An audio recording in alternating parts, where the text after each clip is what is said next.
Today we're going over the single arm dumbbell row. So to perform this exercise, what we're going to need is just a bench. So if we're going to be doing our right hand, we're going to put our left knee on the bench. We're going to put our left hand on the bench.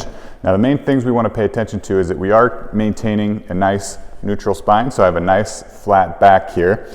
And then as we hold the weight in our right hand, we want to not let that weight pull us all the way down. So you see how I lose that kind of nice straight spine when I do that. So what we want to do is start in that nice neutral position there.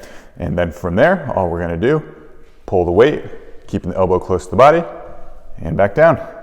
Again, keeping that core engaged, keeping that nice straight neutral spine throughout.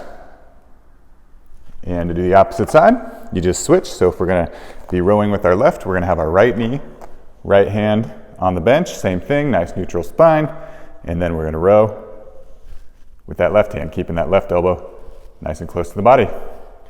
There you have it. That's the single arm dumbbell row. Thanks for watching.